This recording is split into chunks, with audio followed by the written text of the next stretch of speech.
to thank for making this happen. One is Thaddeus Gamery, who is a bridge builder in the community of aquatics, and done an amazing work with connecting to water and also addressing some of the barriers before you even get into the water, into that space. He's also been instrumental for us in connecting everyone from different aquatic entities together, a part of that mission in our goals to help save lives and creating opportunities in aquatics. And then I also want to give a big thank you on our side to Martha Paniagua, who is our Director of Operations, who reached out to Textured Waves, and also with got Maui connected into this space to really create this dialogue. We're more connected than we realize. A lot of times in aquatics, it's seen as we're in silos. I'm just a surfer, I'm a scuba diver, I'm a swimmer. But we're all really connected in this space to have an opportunity to support one another, educate one another, and also promote what we're doing in this space. So we're really pleased to be able to have this discussion, to continue pushing the narrative forward, to dismiss the stereotypes, and also to educate about these possibilities. So I'm going to turn it over to our guests here today and have each person introduce themselves.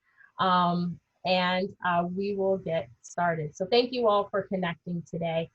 Just a short note before that this is going to be recorded. So if you'd like to refer back to it, we will make sure that you have it in our follow-up.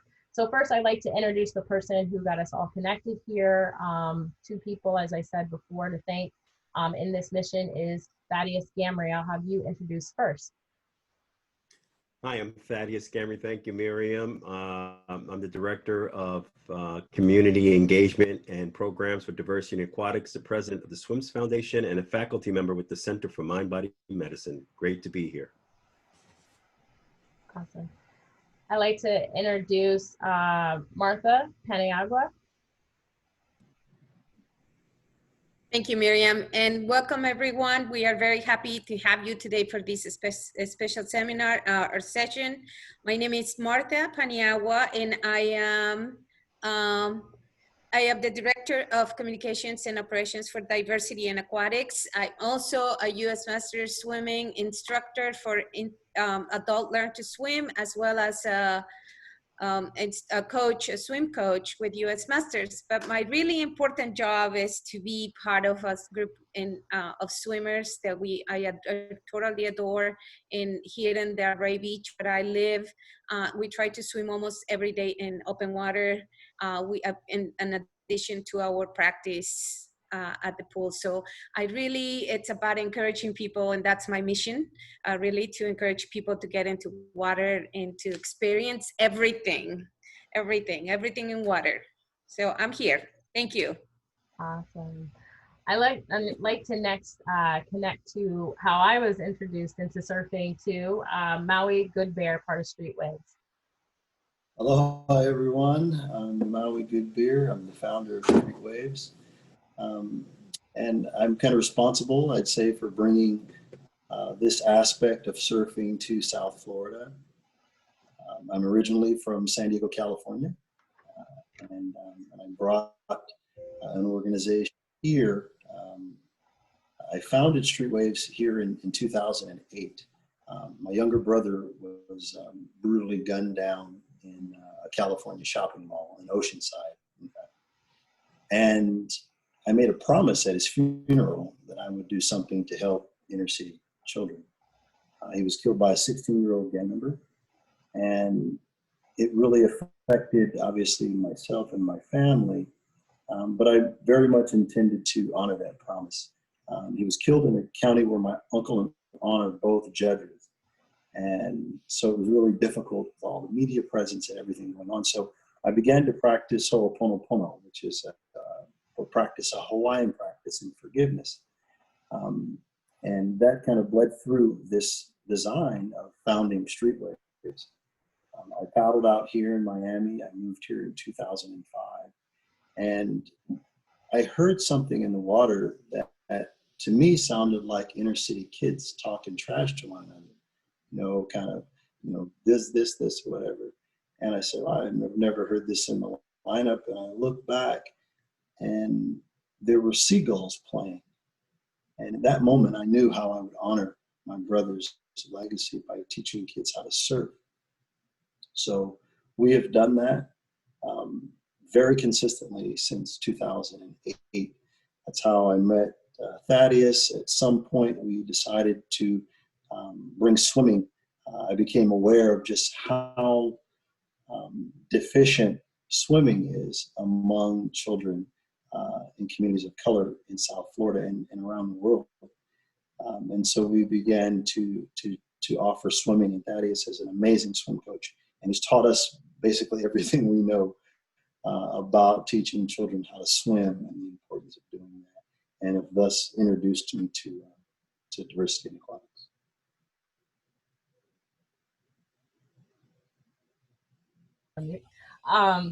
Beautiful story, and thank you, Maui, for sharing that and all the work that you do. In working with and connecting further, Thaddeus has made awesome connections in working with Street Waves. Is Bev. I'd like to introduce you to the discussion. Thank you. Hi, everybody. I'm a retired police officer that came down here, and I want to say that I was a former Street Waves, but if you're a part of the Street Waves family, you're always a part of the Street Waves family. I started off as a surf and swim coach with Maui, who then introduced me to Thaddeus, and now I am a member of Diversity in Aquatics, and I'm so happy to be here and let you all know how surfing literally saved my life from being a police officer, post-traumatic stress to post-traumatic growth. So thank you all. Nice meeting everybody. Awesome, beautiful. So that is all of us from Diversity in Aquatics, but I also want to, before I introduce Textured Waves, to show you a short video, a part of the larger video that we are going to share today during our discussion, to give you an introduction of how all of us are connected here, part of this. So.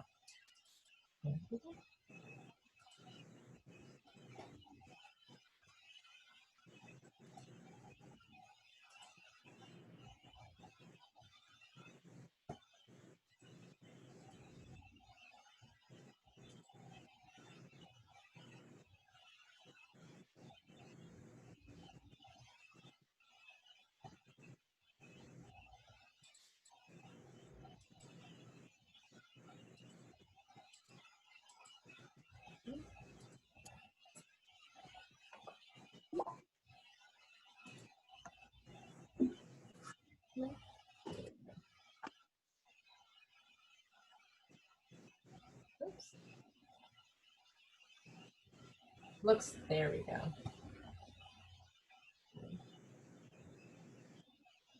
Actually, what I will do is I'll pause it. It looks like we're having a little bit of technical. It was running earlier today when we went through our practice. And I'm so sorry about that. I'll make sure that the video is queued up, ready for us to go. But what I will ask is the ladies of Textured Waves, because we will save it for our larger video that we'll show here today. But I'm going to turn it over to the ladies of Textured Waves to give introductions of themselves to this space. So thank you.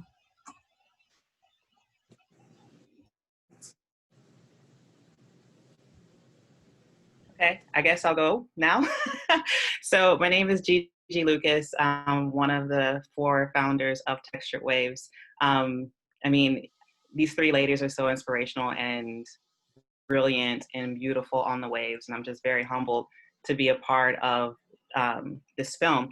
And I also live in Florida. I live in the northeast part in Jacksonville Beach, and I also founded the organization Surf Ya Negra, which focuses on breaking stigmas and diversifying the lineup with a gender and cultural standpoint. So I'm extremely excited to be on this call. I'm extremely excited to see some of these faces.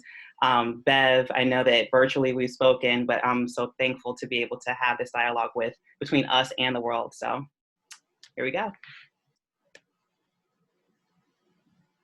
Hi, I'm Danielle. I'm a co-founder of Textured Waves, and I'm dialing in from Oceanside, California. Super excited to share this film with you guys and with these ladies that I love so much, and with this new community of diversity in aquatics. I also have a background in swimming and coaching and as a lifeguard. So this is a topic that's very near and dear to me as well. And I'm really excited to dig in with everybody today.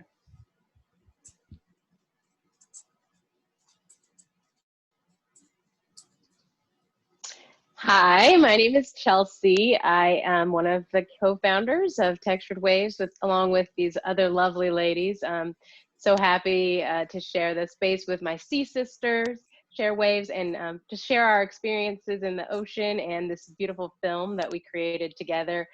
Yeah, and I'm located in Northern California, in cold waters up here, and yeah, just really stoked to connect and get this dialogue out there in the world of how we all relate to each other as water people. So thank you so much, Diversity in Aquatics, for putting this on. Super excited. Hello, everyone. My name is Martina. I'm based here in Honolulu, Hawaii, but I am actually originally from Florida, South Florida to be specific, born and raised. And I am one of the founders of Textured Waves. And to echo what the other women said, I'm so excited to have this conversation with you all. Yeah.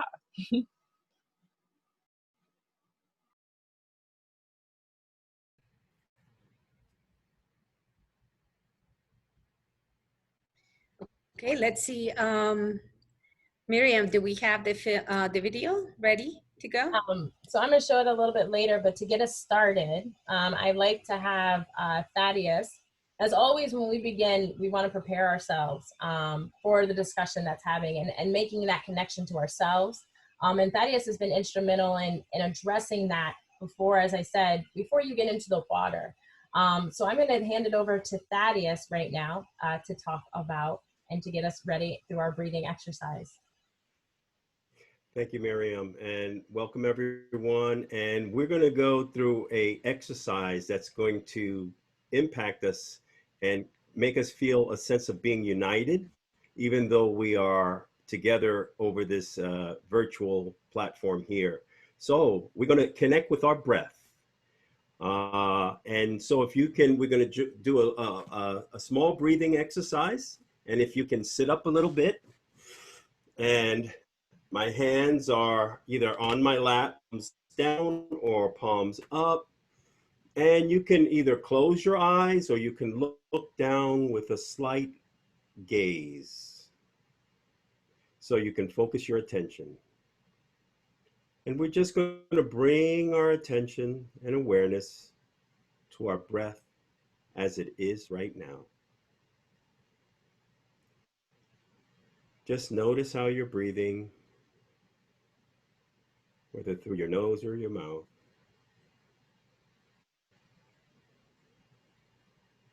And to deepen our awareness and our connection to this moment, I'm going to ask you to breathe in your nose and out your mouth. Breathe in your nose and out your mouth. And continue to breathe in this fashion.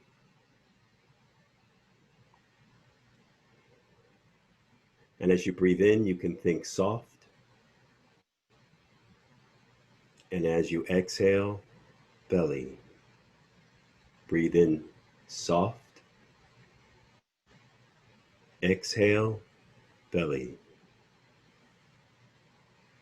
Continue breathing with a soft belly. Because as you bring your attention to your breath and you allow your belly to rise by deep breathing deeper into your lungs, you activate the parasympathetic nervous system, which downregulates the sympathetic nervous system. And as thoughts may come, as they will, let them come and let them go, and bring your awareness back to soft belly, soft belly.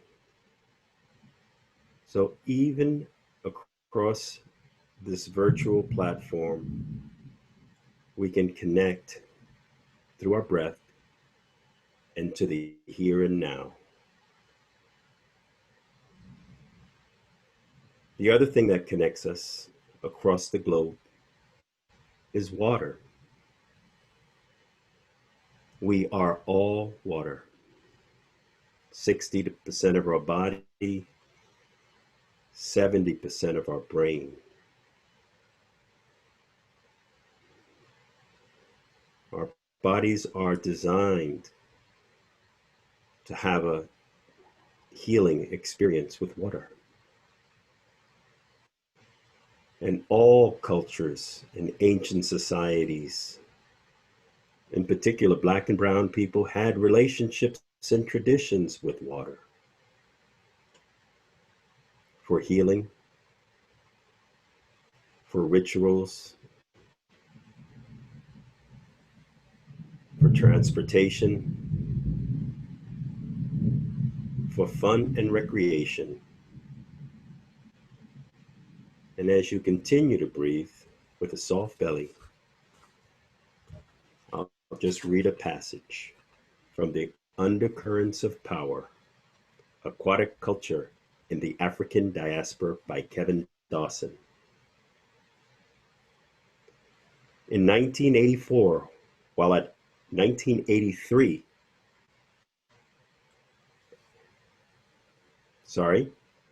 let's continue to breathe with a soft belly as I reset and make sure I tell the date properly. In 1834, James Alexander wrote, "From the beach, meanwhile, might be seen boys swimming in the sea with light boards under their stomachs. They waited for a surf and came rolling in like a cloud on top of it." In 1834, this is what a British explorer wrote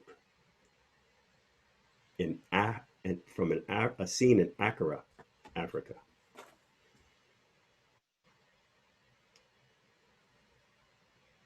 So continue to breathe with a soft belly. And you can place your right hand on your heart. And to deepen your awareness into the here and now, just become aware of your heartbeat and how we beating heart.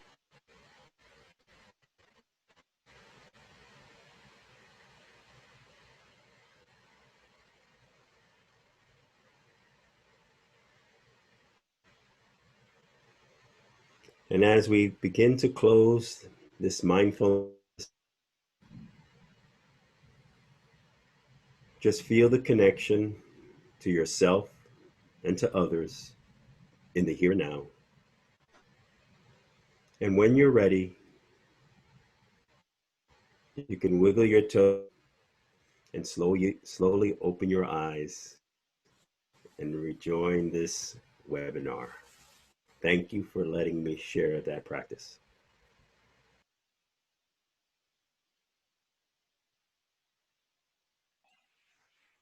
Awesome.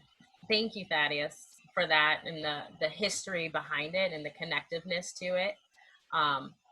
Appreciate, I feel better already as we go forward. Next, what I'd like to do is that our first initiation, one of my first experiences in surfing was with Mr. and Coach Maui Goodbear. And so I would like to have Maui start us into, you've heard a little bit about his background, but also talk a little bit about his program and how it's connected to us here today. Thanks, Marianne. Yeah, so for the last 12 years, we have been very focused on bringing under-resourced children and families to the ocean and teaching them how to surf. We believe that the majesty of the sea and the magic of the wave is life-changing, and we have seen it do so for many, many lives. Some of the great stories that we share are those of children who would otherwise be homeless, but have fallen in love with the ocean and now, say, living at anchor on a sailboat, working in the marine industry, lifeguards, um, really connected more to the ocean through surfing and found a lifestyle through surfing. And it's all because we give great focus to showing them about the ocean and after school programs daily, summer surf camps. And this is kind of what's been taking place here in South Florida for some time now. Just to share with you a bit about what took place this summer, which was real magical. Everyone was cooped up due to COVID-19. We went out on a limb and held an amazing surf camp. We were connected to Bruce Brown Films, and they gave us the designation upon our request as the official Endless Summer Surf Camp. Our goal then is to grow this camp around the country so that under-resourced children, children of color, are able to learn about the ocean and learn how to surf. So if we can just play a quick video, I think you may have that from our website, Marion. And then I'd like to kind of hear more from Textured Waves and learn more about what's going on with that.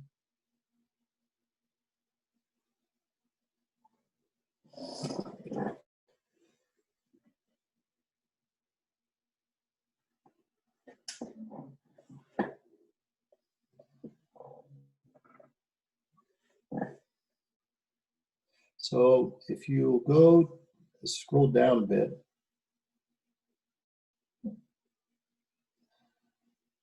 if you click the Endless Summer Camp there, we'll go all the way.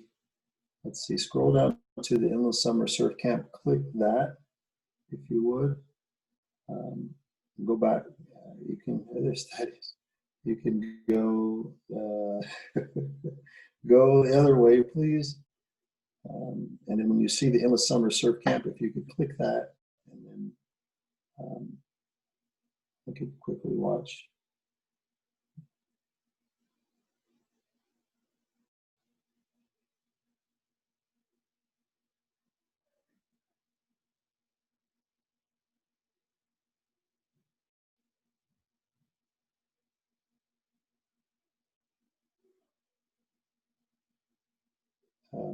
Go to the very top, if you would. Yes, that'll, yep, you can click that. And then you'll scroll to the very bottom of that page, and there's a little video of this summer. The summer camp ended on Friday of this week.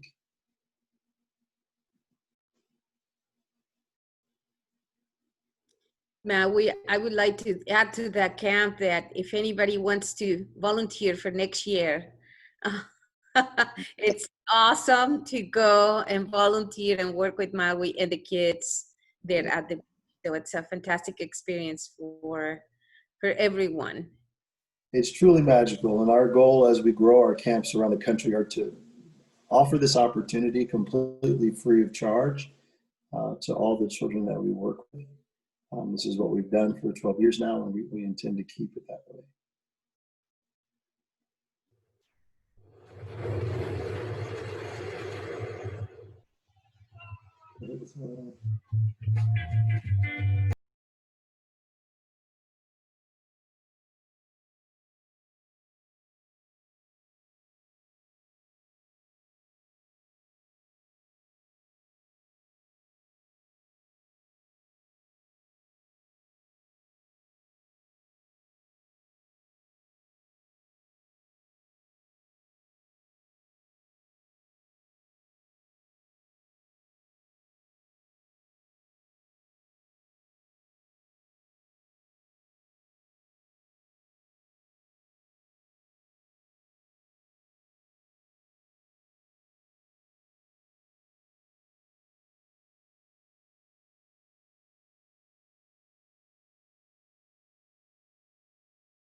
So, are you guys able to hear me? So this gal here, you can turn it down a little bit. Maybe it can be heard well. It was really beautiful. We were fortunate enough to have 2 girls from Africa that surfed with us. There's a lovely lady here in our community who adopted 2 teenage girls, one from Accra, where your story was about, Thaddeus, and the other from Sierra Leone, 2 places where my father actually lived for some time. It was really beautiful to see. At one point we were talking to them about how, you know, just east of where we're surfing is their home. And we were so thrilled to be able to connect with them. The gal there on the screen, her mother passed away of cancer last year. And to be able to provide some normal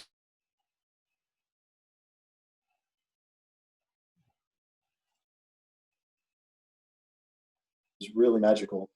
To be able to be without masks, be in the water, experience, you know, the beauty of the sun and the ocean for the 4 hours.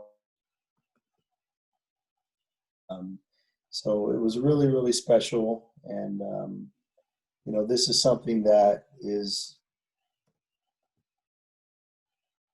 a community that has had some really traumatic experiences with people of color, particularly children in the water, had a really bad ocean drowning many years ago that spawned a great deal of action in the community. In fact, during the camp, even I believe it was the first or second day of camp, we bumped into Marta out on the beach, and she had earlier that day discovered a body in the ocean of a Black man who had gone out the night before, ill prepared. So our maritime education component of our organization is extremely important. Obviously, we live in a coastal community, and for these children to get a better understanding of the ocean, to fall in love with the ocean, as I and many of us have, and be able to be connected to the maritime industry. It's a multi-trillion-dollar industry.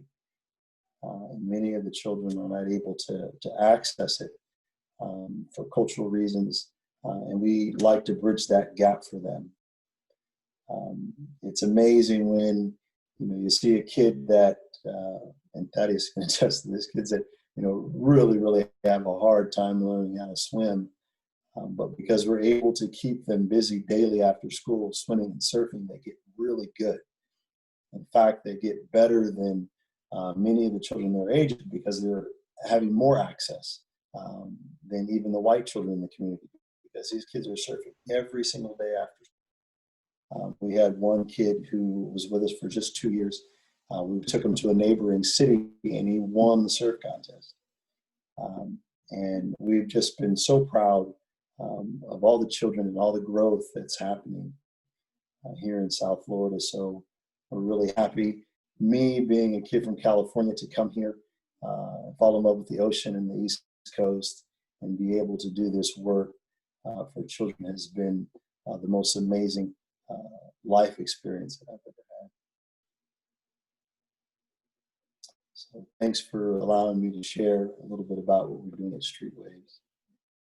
Yeah, and thank you, Maui, for really sharing your passion as well on what you're doing, and show us, the resources there. The idea of this seminar, this session tonight, is for our audience to also find resources about you and what you're doing, your work. So I just want to mention the resources we're gonna make them available to you. So also, at this point, I want to also acknowledge some of the chat messages that are coming through, which is pretty amazing. And I love the audience participating. Some of you are already saying, I want to learn how to surf. This is in my bucket list. I did it one time, and so on. So I think just having this conversation right now, it's sparking some ideas here. So please feel free to send us your messages as we are getting reactions from you on this conversation. And I think that finally we are ready to go and show you the movie created by Texture Waves, and it's just sit down, relax. This is a short movie. I think it has a lot of content, a lot of context as well. So relax on this one. We're gonna have a nice conversation right after this. So I think we're ready to go, Miriam. Okay.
So now, Wow. go ahead, Martha. Thank you, Miriam. I think that the video really, the movie, you have to, everybody in the audience, you have to see it again on your own time, because it's really powerful message that we see across the video. And there is this one, and we'll show you another one where they're showing a little bit different of a video. But I would like to, at this time, really introduce or invite our panel, our guests, Texture Waves, for them to tell us about the video and how this idea came through, and have first reactions, really. So also put your comments on the chat if you want to share some ideas. So I'm gonna have Danielle start our discussion from Textured Waves for this forum. Yeah. Hi. That was actually just our intro video. I don't think you guys have played the main film yet, but yeah, this all took place. I guess we started the conversation with the SIA back in December of last year. They reached out to us just to say hi and kind of get in community with us, and it was a pretty organic relationship from the start. I guess they were ahead of the game as far as picking up on diversity being cool. They reached out to us, we met with them, and decided to create this beautiful film. Chelsea actually was the mind behind the concept and the creative for the film. So I should probably hand it over to her so she can better explain what we were trying to accomplish when we thought of this film, and kind of the reimagining of history with us in it. So Chelsea, if you want to take over. Thanks, Dee. Yeah, that was our little intro, and hopefully after this we'll get to see the 4-minute film that we created. But yeah, this was made in partnership with a beautiful swimwear brand called The Sia. And it was really an idea that was developed a few years ago of just, loving the nostalgia of surf culture that I think that we all as surfers admire and look back to and think of as, some really beautiful times in surfing. But if we look back at that, we'll see that some folks are missing from that narrative. And with this film, we wanted to marry Black beach culture, which existed back, in 50s and 60s, but was segregated, to vintage surf culture and Black beach culture that was fly and was made its own, and we wanted to show people that these are things that we Black beach culture was something that we did partake in, although separated, but that had we been able to, as Black women, participate in surf culture, it may have looked a little differently. So we wanted to reimagine that, and to just show future generations that you have the opportunity to create the world that you want to see around you, despite history's selective narrative and despite its narrow narrative. So just we wanted to show future generations that the ocean belongs to all of us, and for younger girls and boys to see that we ride waves as well. So Awesome. anyone? Yeah. So with that said, I think we will keep the suspense no longer. We'll show the film so you can have a chance to see the whole thing of what the context, and then we'll open up to some questions from our audience for our panelists as we go through.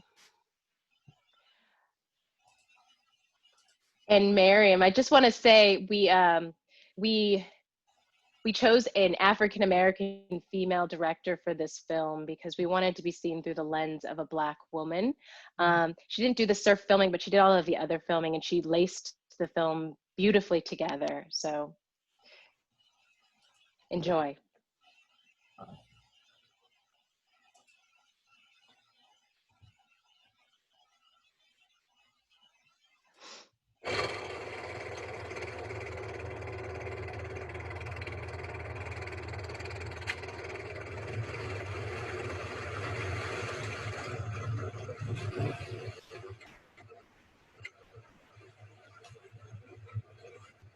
See Us Now, a reimagining of our history with the coastline and the sea.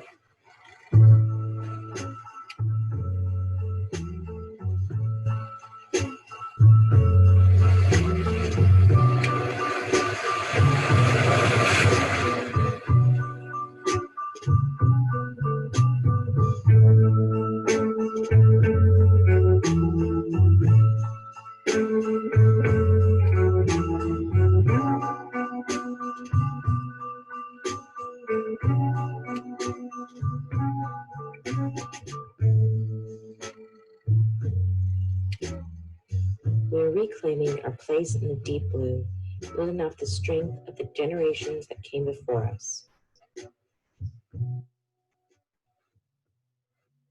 This is a love letter to our past and our future. History's selective narrative does not dictate how we choose to see ourselves.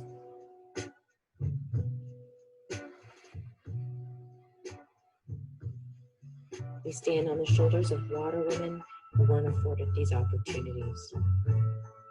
Telling our stories with each new wave, the sea, our healing connection. Defying gravity from our head to our toes.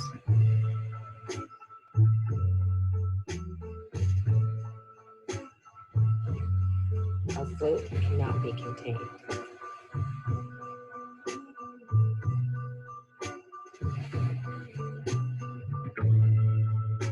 In the sun, our skin develops.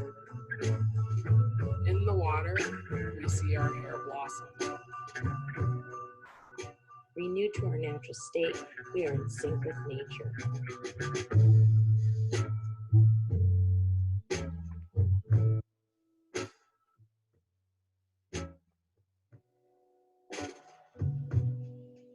Immersed in sisterhood, this bond can be felt across oceans.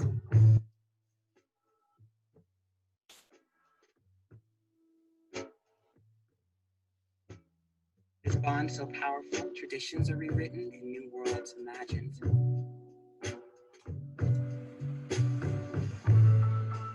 The ocean is our baptism, the healing waters root our purpose.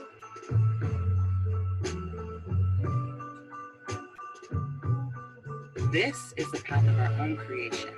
Our representation lies in our own hands.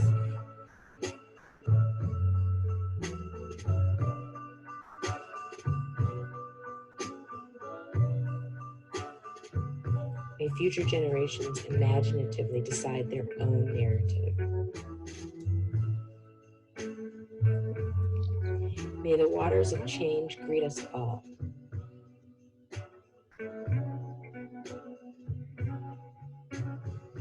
May you see us now.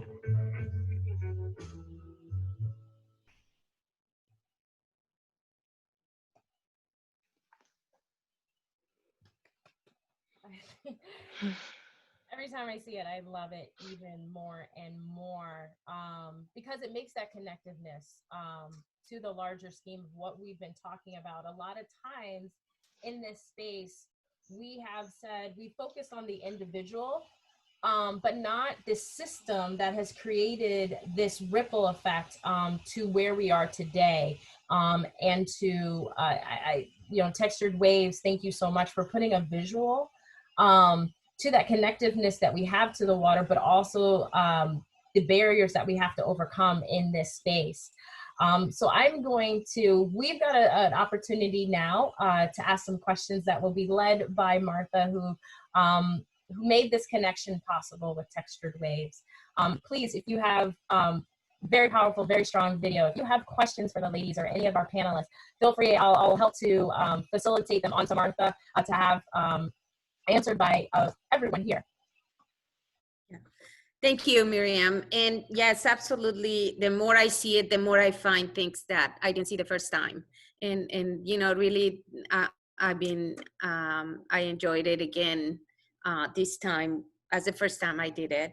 And I just want to point out something. At the first video you ladies had for the presentation, you had some really awesome quotes, which I think it went a little bit too fast, but I picked a couple things. And it says, think about a different lineup. And I love that part because it's a lineup in the water, right? So tell us about what is the different lineup that you were talking about in that quote. I think that was mine. Yeah, I think that we should, think outside of what we're used to seeing presented to us. We have to use our imagination a little bit more and look at the communities around us and the colorful dynamic that makes us all unique and special, and, place that in aquatic spaces, because that's what it should be, right? We all belong in the ocean and in our water spaces, and it's a space for everyone to enjoy. We should all be out there, safely partaking in this healing waters that are so essential for me personally, for my mental health and my daily sanity. I encourage everyone to be in the water. Yeah, absolutely. So there was another one, and it says, I surf because my ancestors were able to do it or were not able to do it. I couldn't get the everything else, but it was about the ancestry. Like,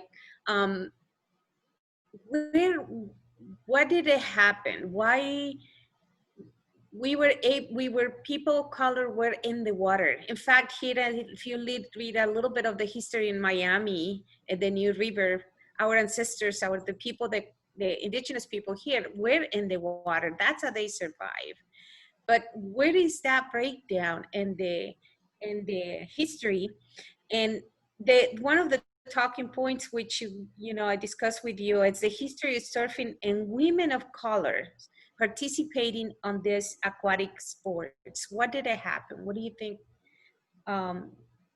it's the point here? Yeah, this is Bertina. I think you're referencing my quote where I said that, I surf because my ancestors weren't allowed to. I surf because the door is starting to open up to me. And I surf because it's time to let others in. And you're absolutely correct. I think you and Thaddeus both mentioned that our ancestors did surf. This is part of our history. And, here on the mainland United States, we have to recognize the very systemic legal structures that prevented a lot of people of color from enjoying their space. This was always our space. It took, the US government, unfortunately, until the 1960s to open it back up to us. And, we just want to reclaim that for ourselves again, and also it's important to notice that this is, I think, a mainland United States problem. When you go to other countries in South America and Brazil and Africa, you do see a growing surf culture there that looks as diverse as the communities on land. And, you have to start to question why, as diverse of a community we have here in the United States, why does that diversity stop at the sand, at the tide line, And I think it's important to recognize those legal structures that were put into place. My grandmother was alive during a time where she would have been arrested for walking on a beach. So, yeah. And Martina, that was here in Miami, I believe, that you mentioned that you're... Well, yeah, I'm from Miami. My family is not, though. So my family traces back to Georgia and Illinois. I was first generation born in Miami. My mother and my father came to Miami and they had me. But yeah, I was born and raised in Miami. I was very fortunate that my parents put me into a swimming program that also talked about ocean safety. So at a very young age, I was allowed to not only develop skills and a comfort in the ocean, but it then led me to have a curiosity about the ocean and to be in a play state in the ocean, right? Which I think is so important to really enjoy the ocean, as we all do as surfers, as swimmers. If it's this place of fear, then of course you're not going to enjoy it. But if you have this love and curiosity and playful state about it, that's when you really explore and really just open up your boundaries to what is possible. Yeah, great. And you brought up some amazing points. Our ancestors were in the water. Then we did it. Your grandparents, you're saying they were not allowed to be in the water. And then we have to do this transformation or understand what had happened before to do some internal healing. So maybe I would like to invite Thaddeus about this point, because we've been talking about a lot of this part of the healing process of from the cultural point of view. So Thaddeus, give us a little bit of your insight. Sure, thank you, Martha. So what we found out is that there can be generational trauma, there can be vicarious trauma, and there could be a loss of a connection in a culture, but the nervous system, though it may have fear now, can change. So there were a collection of incidents over the era during what's called the golden era of swimming. There were several of them where people became more enlivened and interested in swimming. And as they became more interested, they pushed more and more Black and brown people and Native Americans away from waterways, and that includes lakes, rivers, and beaches. It wasn't just pools or just beaches, it was lakes and rivers as well. So that sometimes in order for self-preservation, or a elder or parent would then stop children from going to the water, and they developed a fear of the water that was either through an actual incident or witnessing an event, and or it was just something passed on to them, that it should be a place you feared. So what we do now know that is that the nervous system can be reset, and mindfulness practices and looking at the water as a source of mindfulness through the science of the blue mind, which was done by Dr. Wallace J. Nichols, that proved there is a physiological, biological connection that humans have with water. But of course, if you're afraid of water, that impacts on how easily you can experience it or in what setting. But if you're in, on, or under the water, it can actually enhance healing. You can be more connected to self. You can heal PTSD and anxiety. And many of us are living examples of that. As Bev had mentioned, and even Maui with the trauma of losing his brother, that the water was where we found healing. So as a culture, when you are denied or you're disrupted from that ancient tradition and connection to water, then there's a lack of resource of healing, right? Especially in these stressful times. So this is a perfect opportunity and a great way to reconnect through textured waves. And now you see us to just show there is a culture. And even though the culture was constricted or wasn't allowed to flourish, we had swimming going on all over the nation, and people were. And Gigi up in America's Beach and can speak to that as well.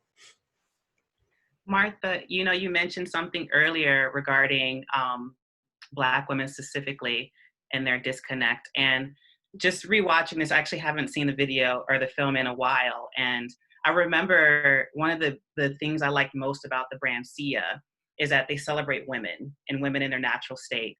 And rewatching the film, I remember thinking like, oh my gosh, we don't have on a stitch of makeup. There's no hair products, like there's no hair and makeup, and there's still a beauty. And I do think that especially here in mainland United States, that there has been trauma inflicted upon especially Black women with Eurocentric ideas of what beauty is. And that creates another barrier to keep them from getting into the water, i.e. their hair, i.e. darkening their skin with the sun. So on top of all of the traumas that Thaddeus has eloquently talked about with the more technical and physical standpoints, there's also the mental game that actually still goes on to this day. Absolutely. And it is not only the Black women, it's all women in general. We do still have that in bias that exists, that how am I going to go and show up in the pool? How am I going to show up in the water with other people? In fact, this is one of the things that we talk about it all the time. And this is a part that we want to be able to bring up to the table and talk about that diversity that is out there.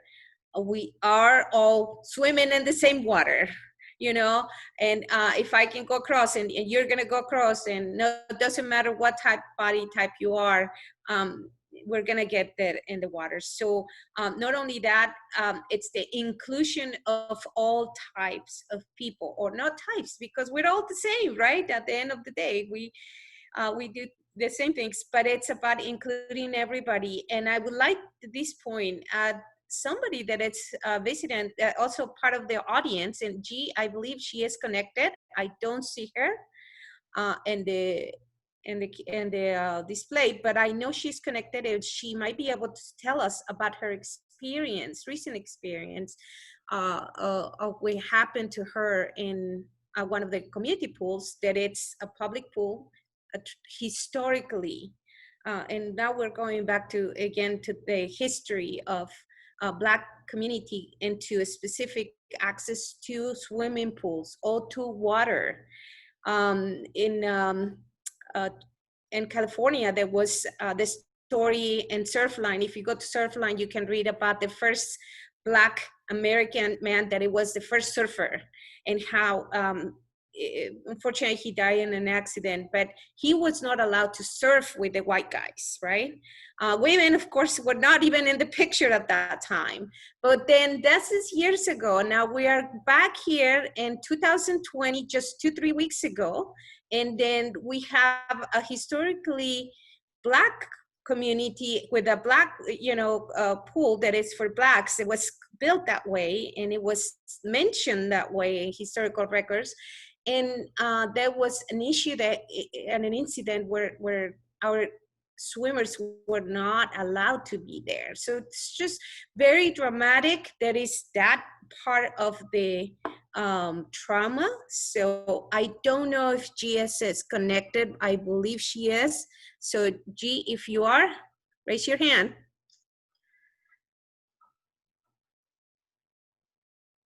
I don't think she is. Miriam? So we actually have a question from the audience too, and I want to be respectful. I know, Richard, you have your hand raised, so I want to give you an opportunity to talk about it, and then we can jump to some of the conversation that's happening in the chat about what do we do about to reduce the barriers, and we'll get to that next. So Richard, go ahead with your question.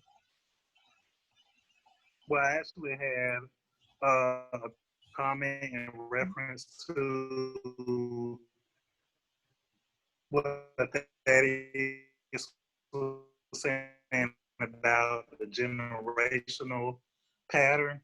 I'm the coach for the swim team at the YMCA where I live most of my adult life. And one of the things that I've noticed most often is that the children who I've taught how to swim, a big part of their fear comes from their parents not knowing how to swim. And many of them wait so long to enroll their children in swim lessons. And prior to that, they've instilled that fear into them where they say, oh, don't go to the pool, you're gonna drown. Don't get into the ocean, you're gonna drown. And the children hear that so much that once they finally get to the point where they have swim lessons, you have to break down that barrier of fear. So one of the things that I'm starting to do now whenever someone signs up for swim lessons with me, when they're signing their children up, one of the questions that I'm starting to ask now is, do the parents know how to swim? Because if you don't, you can learn how to swim with your child, and not only will it break down that barrier, but that's also going to be a bonding experience for you and your children.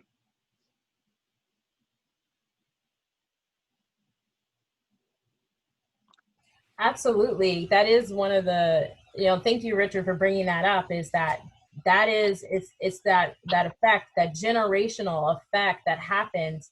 And more times, Martina, you shared that, hey, I was in Miami, my parents were close to the water, we were in that environment. But for the rest of the panel, how would you be able to, maybe if people are here for some guidance on it, I love, Richard, that you said, hey, this is a question that I asked when you're signed up for the swim lessons. I asked that question to the parents and address it right there as a part of the conversation that you go through. I wonder too, with our panelists, Maui, what are your thoughts on that too, about fear, bringing it from generation to generation? Absolutely. This fear comes, 400 years of living in America and not having access to water through slavery, through laws. In fact, I keep something in my desk so that I maintain a sensitivity to the children that I'm working with. I realize that the problem is not their problem. The problem is our problem. This is a part of our history. Public swimming pool, white only. I only keep this in my desk because it's made out of cast iron and I don't want it to fall and hit anyone or hurt anyone. But it's a constant reminder of our history and how it went from being illegal, then through the Jim Crow era. It's only been a short time that we've even been allowed to, as a people, into the water. in this country. Of course, as Thaddeus mentioned, there's a great book called The Golden Age of Swimming. And it's written by the past president of the International Swimming Hall of Fame. And I'll type that here when I'm done, but it really gives a wonderful chronology of the history of swimming on the planet. And it starts in Africa, and it starts talking about how the Africans would swim out to the ships and help bring some of the colonizers into the country because they didn't know how to swim. Keeping in mind that many of these people were coming from colder climates and were not swimmers, going into a hotter climate in Africa where they were met by swimmers. And some of the attestments of the captains of just how ferociously amazing these swimmers were in high seas. And these are African swimmers. So our history has been stolen from us in many ways. And so I'm so grateful for the work that you all are doing at Textured Waves. I can't tell you how much. I'm a father of 3 beautiful daughters, one that'll be born this Friday. And to know that I'm bringing her into the world where she has these images that she can glean from and connect with even as she grows up, because, you know, whether she likes it or not, she's going to grow up around surf culture as my other children do. And it's just so amazing. I've purchased, and I encourage others to do the same, a t-shirt and some stickers and a piece of artwork for their bedroom that shows this imagery of a beautiful dark woman on a surfboard. And, you know, regardless of how sad it is that this is the time that we're having this conversation, meaning that this didn't happen, you know, 20, 30, 40, 50 years ago. We are where we are and we're doing what we're doing. And so I take my hat off to you. I'm so grateful for what you all are doing. Keep paddling out and keep remembering that, you know, our history has brought us to this point. And it is not our fault whatsoever. And so for those of you that can, you know, take the time to reach back and help children to become more comfortable with the water, because it is our ultimate blessing. Absolutely. Thank you. And that's exactly what we're doing is changing the narrative. Again, so long we've made the narrative is that the studies that have come out has always focused on the individual and being in control rather than the system, where we can break those barriers down and create access. Just think about what's happening right now with COVID, where pools are a safe space, are supposed to be a safe space to access the water. And when we shut down and deny people the safe space to be able to participate in the water, then we're going to find other places and they're not as safe to do so. But we also have to address those spaces that are safe. As Martha described earlier, that we did a swim-in a number of weeks ago to address a space that was supposed to be safe to participate in the water. And one of our members had a traumatic experience there where the water is supposed to bring us peace. It's supposed to bring us connectiveness and relaxation, especially in this time of COVID. And it was a person who created quite a bit of a fit there and created now a feeling that just not, even myself describing it is a lot for what the impact was on our own member and others that we've heard from. So we have to look at the system itself that denied Blacks, Hispanics, Indigenous people to be able to access equally this aquatic space.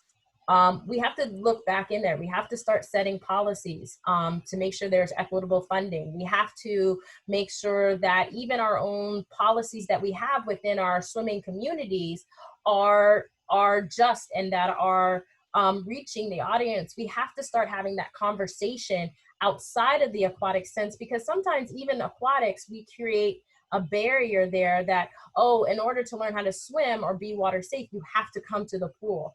And that's why I love this video that Textured Waves showed and Maui showed, because these are exact things that start to have that conversation outside of the water and connectiveness to the aquatic space. and I love what you said, Martina, is that play part. That play part, because we're not coming to it as a fear part, we're coming to it as a play, an opportunity. And there's a different way, a different narrative when we have that feeling to the water, and connectiveness. So just a little bit on that there. So I know I put a lot into that one conversation, but I saw, Chelsea, you had your head nodding on a couple of those things. Do you want to expand on that a little bit from there? Oh, you're on mute.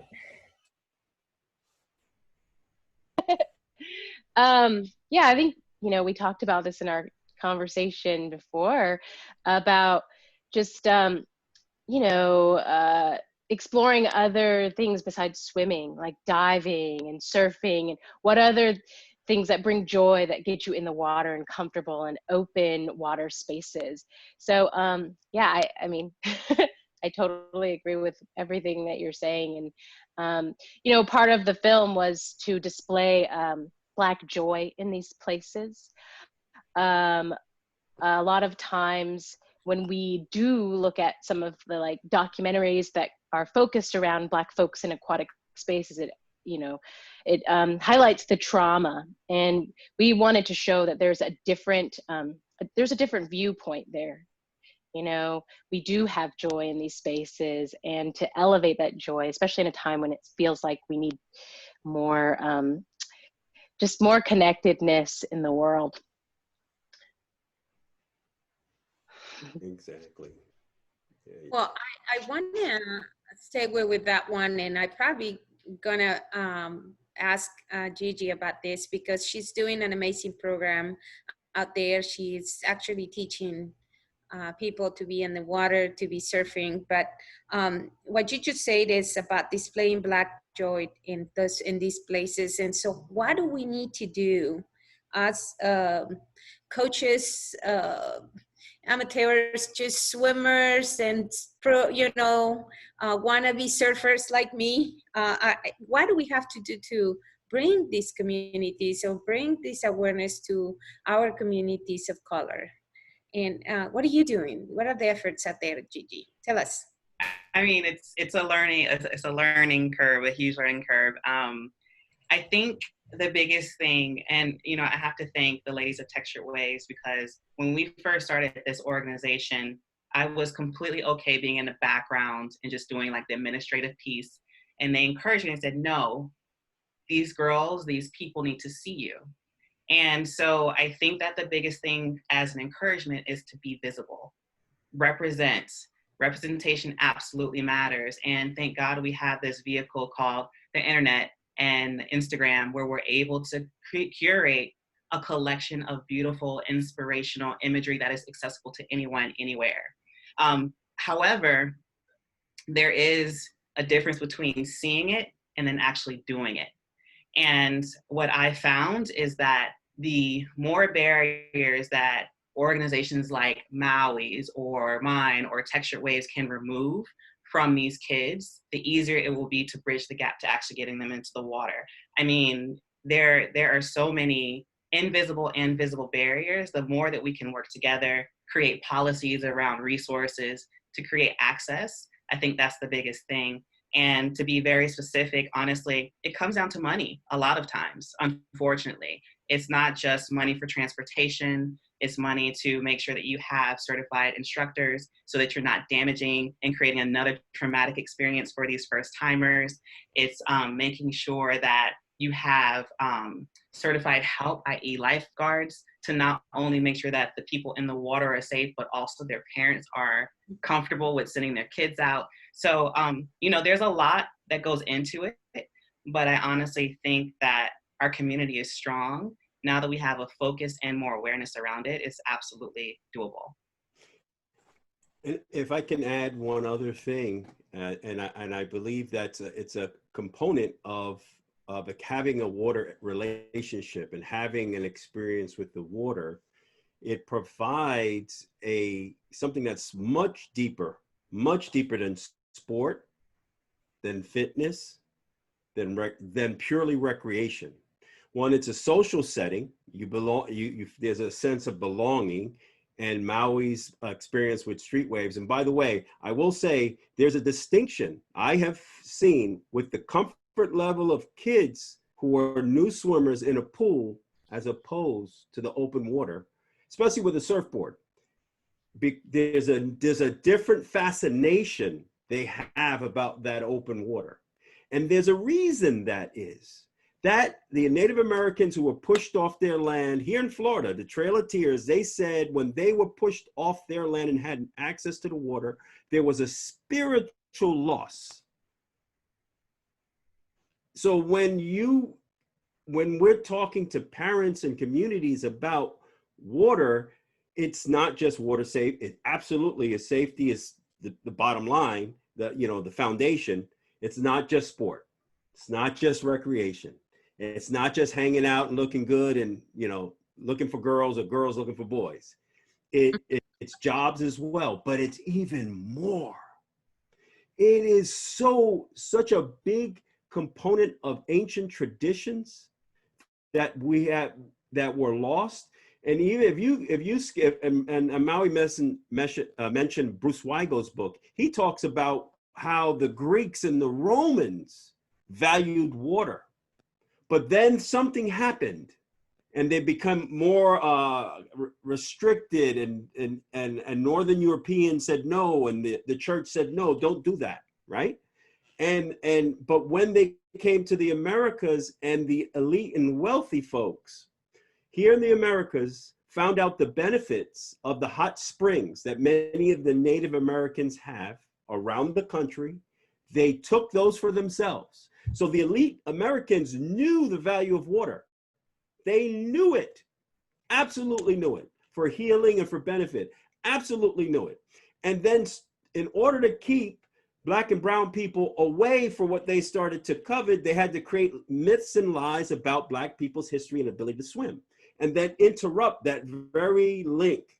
But and we need to tell our communities of color, there is still a rich history, because still we rose in the crevices and the opportunities when we had them. Still we rose. There's a story of the Pea Island watermen. They were called rescue men or watermen. In the 1800s, former slaves were the only full Black watermen station, the precursor to the Coast Guard. They were the best in the nation. They were not recognized until 1996. They did rescues under the most difficult circumstances, and they rescued white people, even though they were former slaves and could not experience life as white people did. They were so good at what they did. Today, the Coast Guard uses some of the methods they created. Look it up, the Pea Island Rescue Men. Led by a captain who was a former slave, and he's a former Buffalo soldier. When you hide that history, when you don't know that history, there's something's missing about our place in this world, our place in our relationship to water. There's something missing, and we have to restore it. So when we're talking about the incident at Carter Park Pool in Fort Lauderdale, where one of our swimmers, a Diversity Aquatics master swimmer, was kicked out of a historically Black pool in a Black neighborhood. Two Black women and one Black, her son, a young man, were kicked out of a historically Black pool by the police because a white woman didn't want them to talk. Because a white woman would not leave the pool. And so we are now in a campaign to tell people, U.S. Masters as well, and we're on board with this, by the way. This is part of the restorative justice step, to say, hey, did you realize the impact of what that incident did? Did you realize for a Black family to be kicked out of a Black pool in historically Black neighborhood by a white woman and have the police call on her in this day and age, and told you had to leave the parking lot while the white woman refused to leave, refused. to leave. So you can see the vestiges and the remnants and the systemic nature, like Miriam mentioned, of racism, that the system took the white woman's side in this matter. The system took her side. And if we did not protest, they would not have barred her from the pool. They refused to bar her from the pool initially. She called the police, and that was not the procedure to call the police on the swimmer. How could you use the power of the system like that? Could a black person in an all-white pool have the police called on white people and refuse to leave without negative repercussions? Most likely not. So, and the impact of that incident on that family was traumatizing. So we did a restorative justice experience, and we went back to the pool and we did breathing. And we had a multicultural, multi-ethnic response, including Bruce Weigel from the Swimming Hall of Fame was there, in order to restore them so they could swim that day. And we did our swim in because we didn't want to leave that trauma in place. They had a right to be there. They were actually, these were swimmers. Well, two of them were competitive swimmers. One of them was one of our Learn to Swim, which we use a blue mindfulness approach to help her heal from her trauma. So I didn't want to get too far off course here. I'll stop there. No, thank you. I think that you brought up a few, some important points really, and bringing the conversation around this. I would like to connect it to the next thing that I remember from the video. One of those quotes says, "Put your shoulders back and stand up." And I think it really comes together with this part of the restoration of that fracture that we have from history and we still have today. So Martina, I would like to go to you because I think that was your quote, right? It's put your shoulders back and stand up. And how do you think that we can transform this narrative to be one of, like Chelsea said, Black joy that you want to display? So what do you think that we need to bring? Because you mean your movie, yes, all it's already creating that restoration, but I want to hear it from you. Yeah, so I don't believe that was my quote, but I can speak a little bit on that restoration.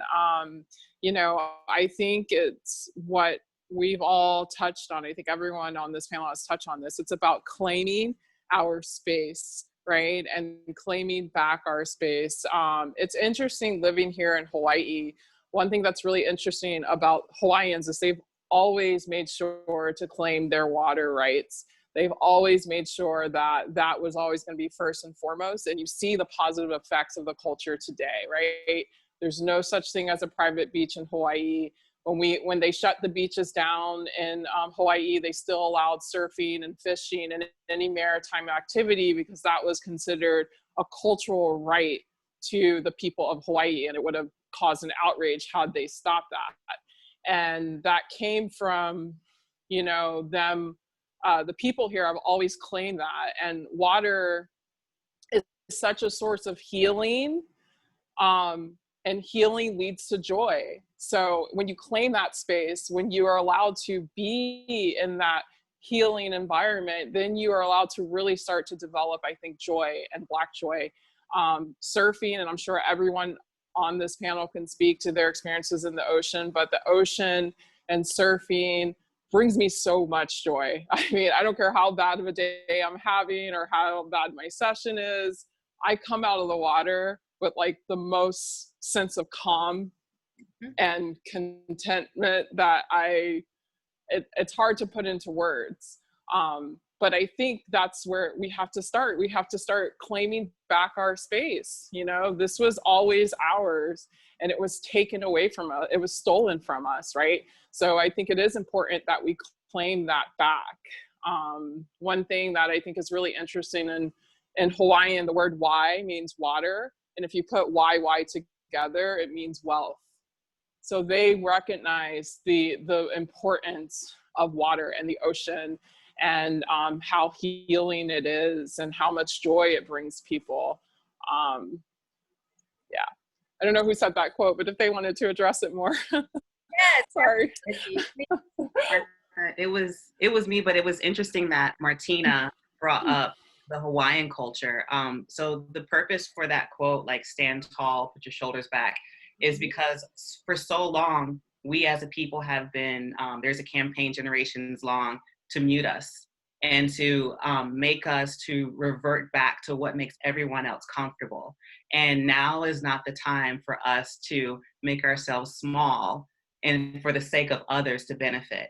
And I mean, that's why I say it's a beautiful example that Martina gave, because the Hawaiians are a people who stood up for themselves and who show up consistently for themselves and what's important. And I'm really glad that we're having this campaign that we're on now regarding Black people or diversity in aquatics, because it is our time, it is our space, we need to reclaim it. Exactly. Yes. So yeah, absolutely. It is. It's reclaiming that space, and that's what we want to be able to do. And so, what do you think it will be? What we need to do in terms of communities, in terms of some of us as instructors, you know, or just for fun. I have a small group of my friends. We start getting on the boards and going into the water. I don't know how to surf, but hopefully someday I will, and probably move to Hawaii now that I know that the beaches are open all the time, right? So, but the thing is, how do we get more people also involved in what we need to do today? We know that the part of the cultural, the historical part, and what do we do today? How do we get these women of color to become instructors? And how do we get them to more of a call of action onto this? I'll leave it open for anybody that wants to jump in. Yeah, I'll jump in. I think this is a problem that, you know, stems back hundreds of years, and it's going to take generations. It's not something. Yeah. It's not something that will be fixed overnight. It's going to take, you know, just as long to fill those voids and repair all this generational trauma that that's occurred. So I think, you know, getting kids, the future generations involved in aquatic spaces and swimming lessons and, you know, in their community recreational swim programs, getting the parents involved too. I used to coach swimming from babies to adults, and I think it's equally as important to get the parents in the water with the kids, you know, especially if they're young kids, mommy and me classes, daddy and me, whatever it may be, you know, getting them all adjusted and feeling comfortable and confident in those spaces. That's step number one.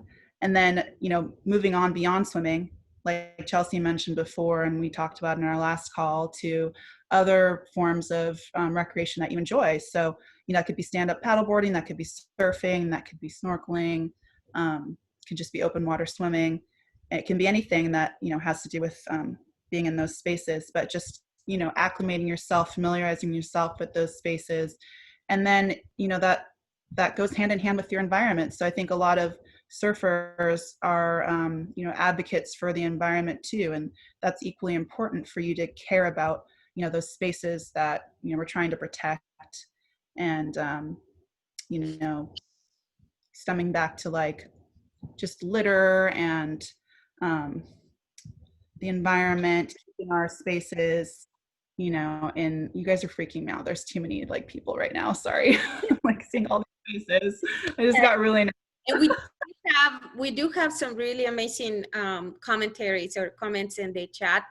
For example, Rose is talking about in Toronto. She's in Toronto, Canada, and she's talking about the point she's making. It's about the sports of the water sports in general. It's exposure to swimming during adolescence, the stigma about learning to swim later in life, and the cost and time investment, which is huge, right? We were talking about costs. Where do we get some of these opportunities to get people out there in the pool without, if there are not, because we're talking about, again, some of these communities and their low-income communities, kids at risk. We're always like looking for this kind of funding. What is out there? What are your thoughts around that? There's so many programs out there, and there's an overwhelming amount of information, I think, and resources.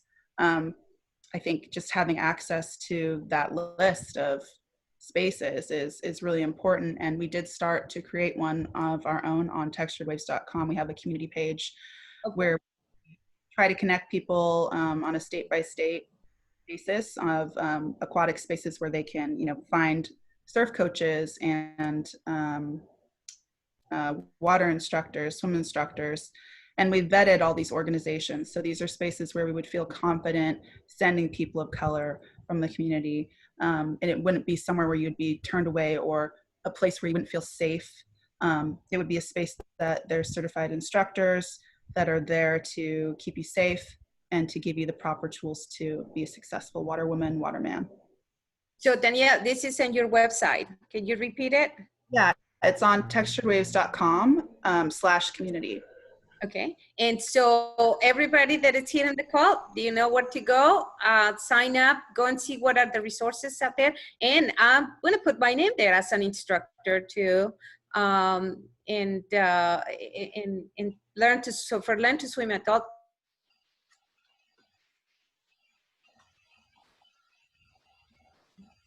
Years that we can always use that space. Another interesting question that came out, or a comment, it's about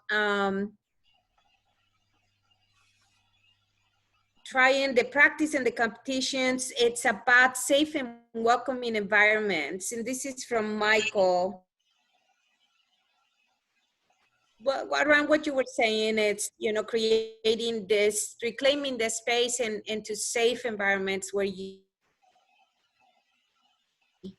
database, which is going to be very valuable. Definitely, this is something we need to connect with you and see more about that database or community space that you have.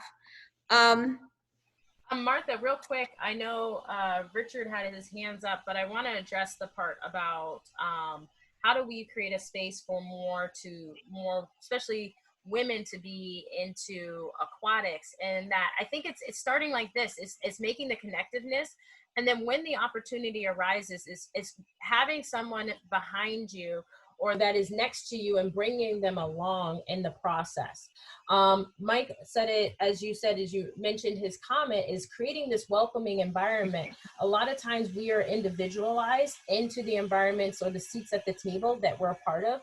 It's important that we continue to create this community, just like what is being done right here is that other women empowering other women, but also we also call on our men to create that space as well. Because we know what the statistics currently is for head coaches, owners of programs, is very small in our community. And we have to, I call on all of us to make sure that we create those spaces, is that when there's opportunity that arises, bring people along with you. And that's why we're so thankful for this forum, but also people who have been able to create evidence of that. Think of Thaddeus and how he's been able to create that in this space and connecting people and communities together.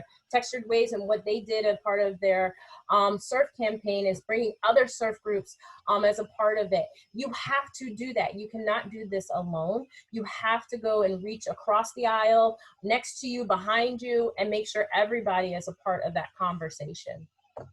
Mm-hmm. So Richard, you have something to say. I wanted to, because you had your hand up.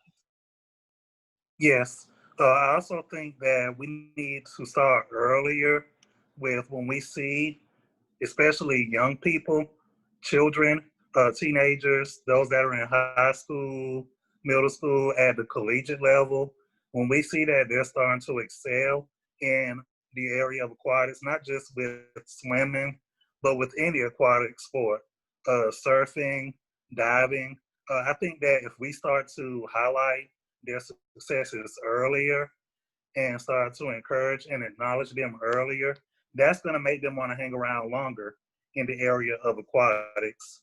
You know, I'm thankful for what we've seen with people like Simone Manuel and Marissa Correa, but at the same time, we don't have to wait until they're on the Olympic level to acknowledge them. We need to start earlier. If someone breaks a high school record, we need to make note of that and acknowledge them. If someone breaks a middle school record in something, we need to acknowledge that.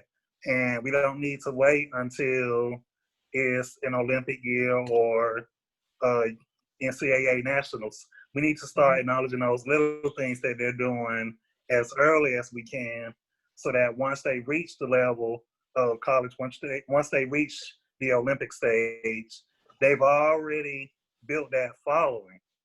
And that's going to turn heads and make those younger children that have that fear of the water or really want to learn how to swim and get involved in aquatic sports, that's going to make them want to start earlier in life.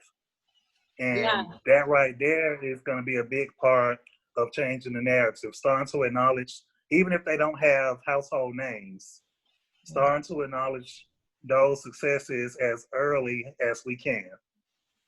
You're absolutely right. Our board member, Ken Rowland, on our last webinar called it From Cradle to Career.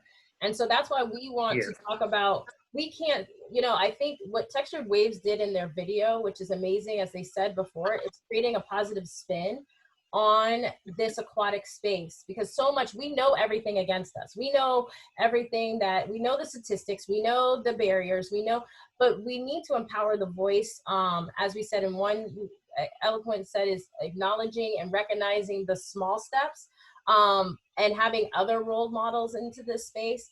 But we also need to acknowledge that the positive and empowering part of that aquatics presents and the opportunities. That's what we go through, and we want to make sure we create that notion that goes from someone that is learning to swim, but they know the possibilities beyond that.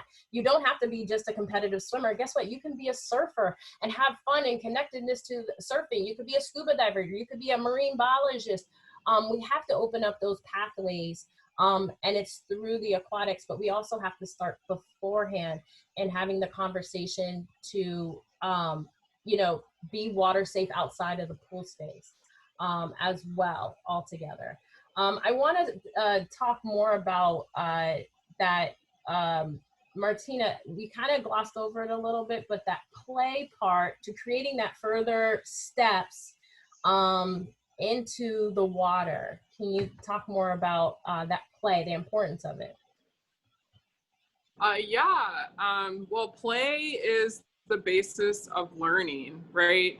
When babies are learning about their world, when children are learning about their world, they learn through play, right? And I think the same thing could be said with surfing, really. You really, and you know, I was watching Maui's video, the Endless Summer Camp video, and that's all I saw was play and joy. But also I saw kids in there doing skills that took me years to master, right? I saw a couple kids with some serious style in those videos. But that comes through play, and that comes through this need to explore and want to find out. And that play cannot happen without comfort first. You know, you only play when you're in an environment that you're comfortable in. So yeah, I don't know if anyone wants to add on to that.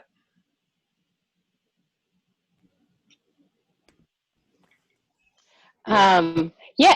Oh, go ahead. I'll share a little bit about what I've seen over the years of watching children interact with the ocean. It's really miraculous to watch a child go from really literally having a shopping bag over her head to protect her hair from getting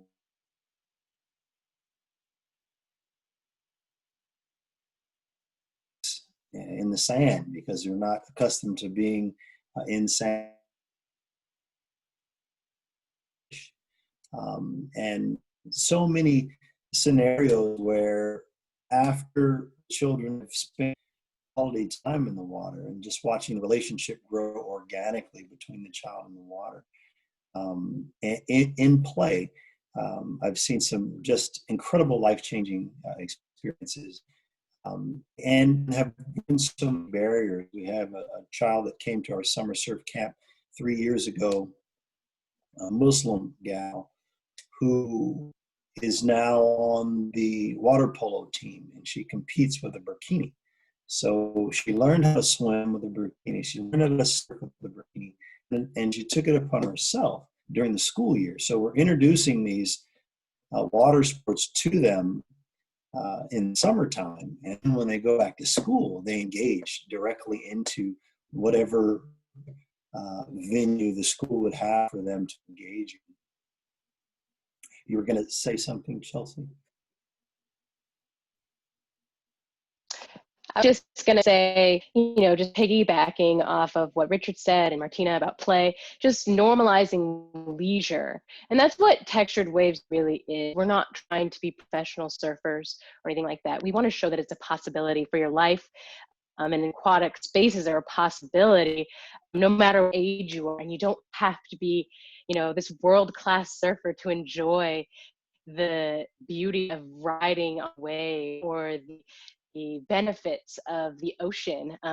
So yeah, I think I just wanted to add that we want to show people that at all stages, this is a possibility for you, and to normalize leisure.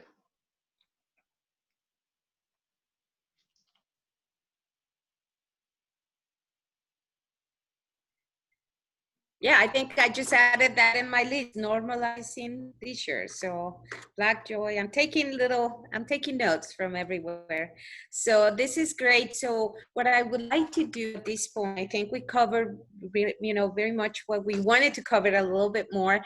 The questions, the comments that are in the chat, if you take a pic, and they're amazing. Some comments, some things that they're doing, people that are already doing, and they keep coming. So I would like to, at this time, open it for questions. So we give the opportunity to our audience that is being here, and have that space where reclaim a little space for yourselves and be able to actually ask the question. So please let me know if you want to participate on this.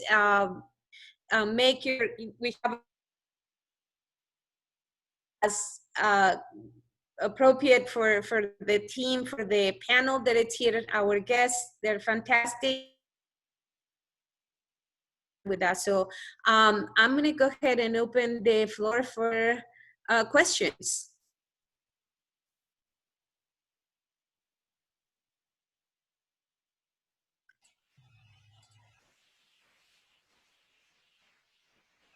I'll start. I have actually a question about, we all kind of have our own affinity of what brought us to the water, what brings us joy in the water.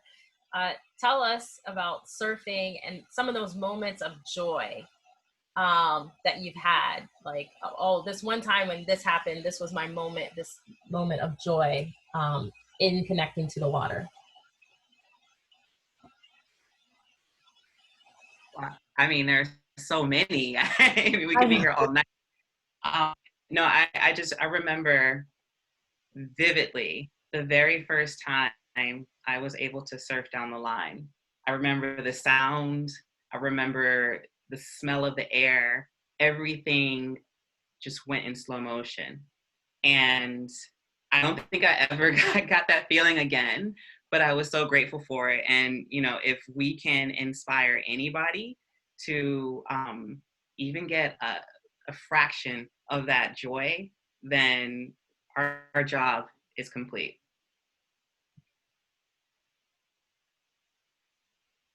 I'll interject a little bit. For those that don't know, surfing down the line, waves break left or right. And so as you saw in the video, the kids were surfing to shore. So when you're first starting to learn how to surf, you surf small waves to the shore. You really get stoked just from that. And then when you start learning how to select waves and surf with the wave in the direction that it's breaking. Then you can get barreled, which is when the wave covers over you, or tubed, or whatever your understanding is. But surfing down the line is definitely what surfing is all about. It's how you can do your maneuvers and tricks and stuff. So, any of you that didn't understand it, that's what she meant by surfing down the line. I started surfing at a really young age. I was fortunate enough to run into some kids. My mother was a single mom, and there were some kids in our apartment complex that were surfers. They were like between 17 and 19 years old. And they took me under their arm, and I started skipping school to go surfing. And this is out at Black's Beach. We surfed Black's and Mission a lot growing up. And when I first caught my very first wave, it was cold, but the experience was so exhilarating for me that it was something that I knew that I would do for the rest of my life that day. I got in a lot of trouble with my mom because she kind of forbid me to do it. She was afraid, but I didn't care. I was going to do whatever I could do to continue to surf. And then, as I grew up and I started traveling and surfing, going to different countries, and just finding some of the best waves, surfing in Hawaii, surfing in Costa Rica, and Nicaragua, and just all over. I've been all over the world surfing. And really just surfing different waves and finding different waves around the world, meeting different people. And, it has really been for me being able to live outside of this country, outside of the weight that we have all experienced around the water and in social environments, living, post-segregation, going to places where, I'm appreciated through my surfing and through my personality and things in a different way than living in America. So I encourage you all, if you have not traveled surfing, to definitely do so. It can be very, very eye-opening for you and an amazing experience. Thank you, Maui, for sharing that. I know we have some more experiences to share, but I want Karen had a question, had her hand raised, and I want to make sure that she gets her question answered.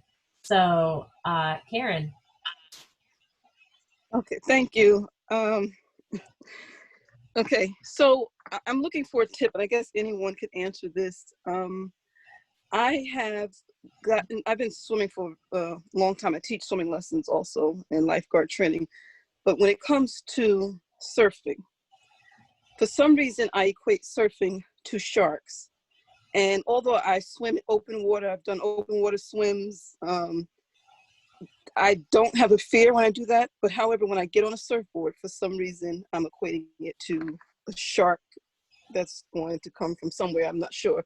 But any tips you have to get over that type of fear or that type of perception of a surfboard? Because that's one of the things on my bucket list. I have to surf, and that's preventing me from surfing. I can talk a little bit about that. I think that fear comes from, I've always heard when I surf that being on a surfboard makes you look like a seal or something, and it quote unquote would attract a shark. But I think if you learn more of when I started to learn more about the behavior of sharks and the biology about sharks, and learn that most shark bites happen by accident. They don't want you. They're just going after fish, and you just happen to be in the area. And it's very rare statistically to be bitten by a shark. They're always there. I've actually swam with sharks here in Hawaii. The Galapagos kind, they're pretty docile. I know in Florida, there's some different breeds there, but what I can say is, because I had a little bit of that, especially living in Florida, and I'm sure Gigi can probably talk more, but I think with comfort, it just happens with just the more you go out, the more you do it, the more you maybe educate yourself about shark behavior and actually the true numbers of how much this happens, or the numbers of how often it happens at your beach. You'll be probably shocked to realize it doesn't happen as much.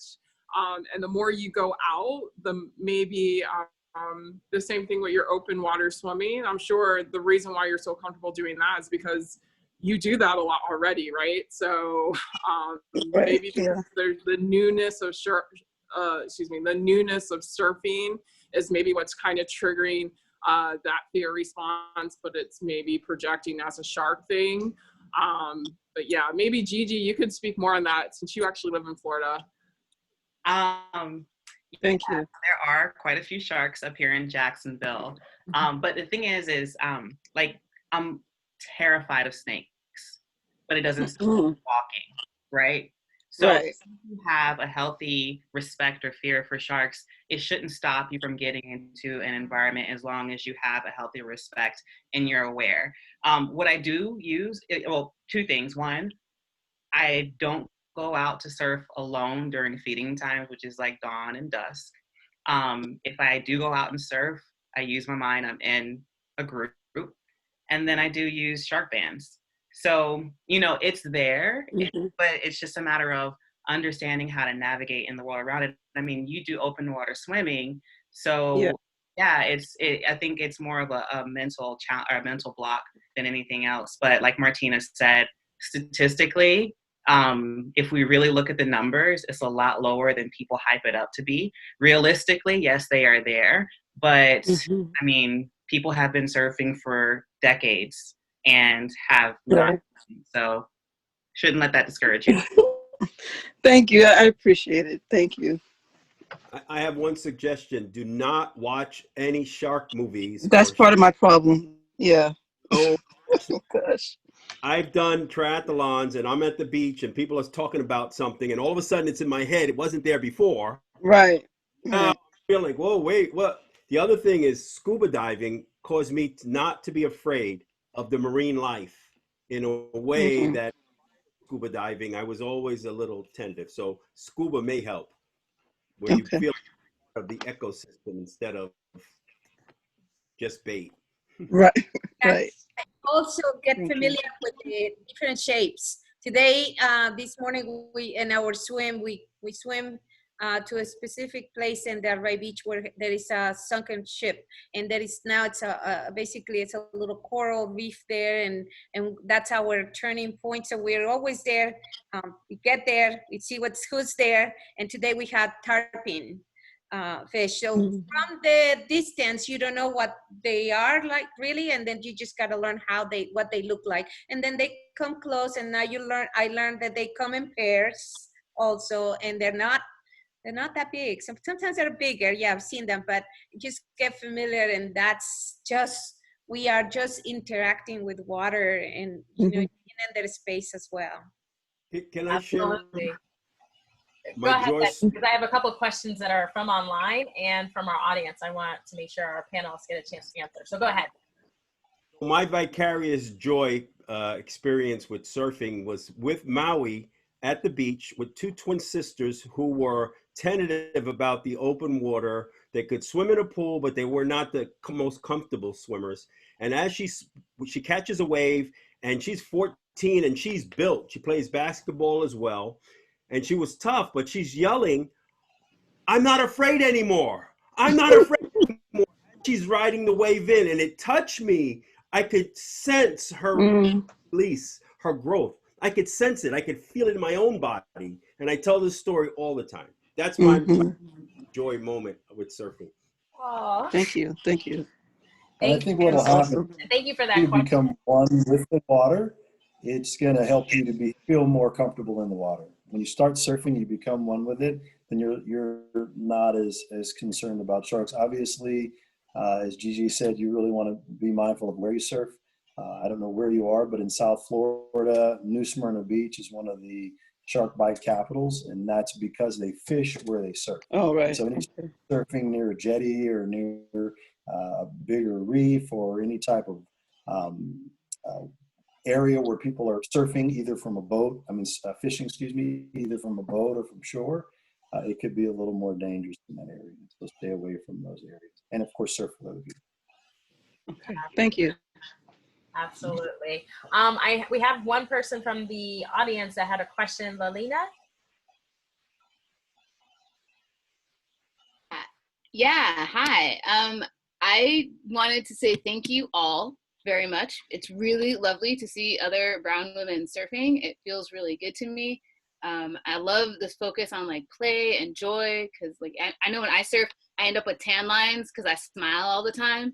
So you can just see that I'm smiling. And I was just wondering, so I learned how to surf as an adult. Like I grew up swimming, I was a lifeguard, but I didn't learn how to surf until I was an adult. And I'm just wondering for the four of you who are in the movie, if you started surfing as children or as adults and like what that journey was like for you. Thanks. I'll go.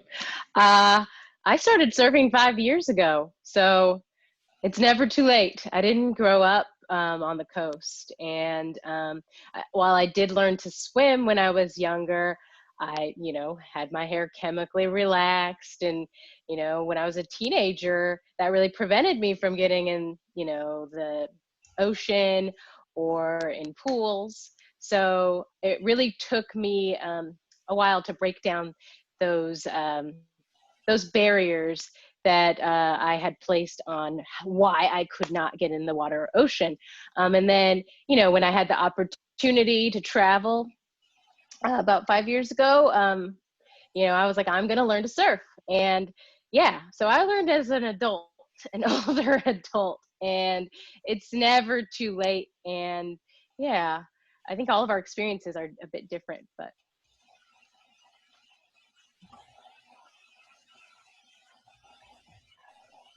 So I'll just go really quickly. I started surfing at 35. So by a lot of society standards, like I should probably not do it, but there was something that drew me to the ocean, and it was a time and a season in my life that I needed it and didn't know that I needed it. And I'm just very thankful that surfing found me, and that we have the opportunity to share it with younger people, because like Chelsea said, I did have a relationship with the water, but surfing was never really an option, even though I grew up in Florida, because I didn't see people who look like me. So now hopefully we'll change that stigma and be more inclusive, and hopefully affect girls and boys a lot younger than 35. Absolutely. No, thank you. It's never too late. I think we just saw a post by Dwayne Wade's mom learning how to swim. So yeah, get that out of the mind. And Danielle, I think you were going to add to that narrative. Yeah. Well, I learned to surf when I was in my late teens. I was either 18 or 19. I honestly can't remember, which I feel like was a little bit later, but it came at the perfect time because it was an invitation from a close friend, and I felt really comfortable in the water with that person. I was always kind of in my own head too much about grabbing a board and actually trying surfing because I was afraid I would fail at it. And I'm one of those people that likes to be good at something right away. So I gave myself a chance. I felt really brave that day, and I took her board out. I was in Hawaii at the time on the Big Island, and it was just wonderful. Like, it was such a positive, welcoming experience, and I felt very connected with the earth and with nature, and that was how I just got on my surfing journey. Went home back to college and got a board, and was surfing the Oregon coast with the sea lions after that for several years. So yeah. Also, if you see just you and a sea lion in the water, you probably shouldn't be surfing. Yeah, you should probably be out, because you need at least another person to be bait with you. No, I don't believe that. You get a feeling that you've got to trust that. Like, intuition is everything. Yeah, but I don't know. I think, being one with the ocean, and sometimes being out there alone is like the most beautiful, and this moment of solitude. But yeah, you have to be comfortable. Yeah, absolutely. I just I didn't mean to interrupt, but I do want to make sure we get some questions before we end today. Autumn, you have a question that you wanted to ask to the panelists. Yes, I just wanted to say I loved seeing that movie. It was the first time that I saw Black women surfing in a group, and I was just like, wow, this is a thing. But my question is, how do you navigate yourself as a Black woman in the lineup? The other day, there were amazing waves, and like 60 surfers out, and I guess just based on my appearance, there was already this preconceived idea that I didn't know what I was doing and I didn't belong there. And that was just really frustrating, and it affected my friend who just felt like, I don't belong here. This is not a safe space. Doesn't feel healing anymore. I want to leave. And so I guess it's two questions in one. Like, how do I navigate that space? And then how do I build the community of Black women in the lineup? So like, they're like, it doesn't matter anymore, you know? So ladies. Yeah, that's a really good question. I think we've all felt that way at some point, and it still happens, even at my local spots. Like where I know people and people know me, I get the occasional person who wants to paddle battle or just challenge me or assume that I don't know what I'm doing. So steep and deep, girl, you got to take off steep and deep and just show them you know what you're doing. Those first few waves you take matter. Unfortunately, that's just the way it is in the lineup, and you just have to show them you know what you're doing, and you know, don't apologize, just own it and go out there and take up your space, because you deserve to be there just as much as anybody else. I'll let someone Also, else. I want to add that there is no skill requisite to being able to surf in most lineups. I mean, obviously, if you're surfing like pipe or something, there needs to be something. But if you're surfing a lineup that you know you can handle, you've surfed that before, that's all that's needed, you know? And finding that joy is so important. And one thing I wanted to say, to piggyback off something early, and I think this would tie into this, is I think as we get older, we acquire the stigma of what we look like while we're surfing, right? And that can hold us back a lot. You have to be, the only way you can grow and progress and learn is through falling, is through not always catching the perfect waves. But it's by showing up, you know, and showing up and claiming that space. And in terms of building a community, I think by you being out there is laying that foundation, right? Because you may inspire your friends or other girls of color in your own community that's like, wow, she's doing this, I can do this too, you know? You know, you are building that foundation to bring in that community. Invite your friends out, you know? Yeah, I don't know if anyone else wants to add to that. Yeah. We've all experienced it. There was one more thing. You live in Florida? No, I live in New York. Okay. Yeah. Yeah, so you're still on the East Coast. So, you know, typically when I am in a lineup that is very aggro or aggressive, I go the opposite way in terms of my behavior. So instead of trying to beat them at the game that they're playing, I usually engage in conversation and laugh a lot to make like I control the mood. They don't control my mood. I control the mood there. And then the beautiful thing is that Mother Nature, the ocean, is the one who's really in control and who dictates which waves you get anyway. Because the wave that is meant for you will come to you despite what everyone is doing. So if you have priority, absolutely take that wave. Take the wave and then laugh it off. Remember to enjoy yourself. You cannot let anyone else, I have to remind myself all the time, I cannot let anyone else in the lineup dictate my session. Yeah, just complimenting someone's board can take you a long way. You know, surfing is a very social sport. And, you know, I've dropped it on people and I've had people drop it on me. I've been in fights, I've seen fights, and it can be aggressive. And just really knowing your surf etiquette. I think it's so important to have really good surfing etiquette.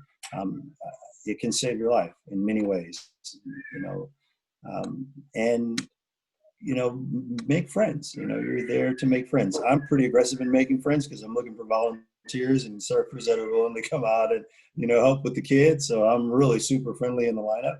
And just, you know, go have fun. Just make sure you have a good time. That's the most important.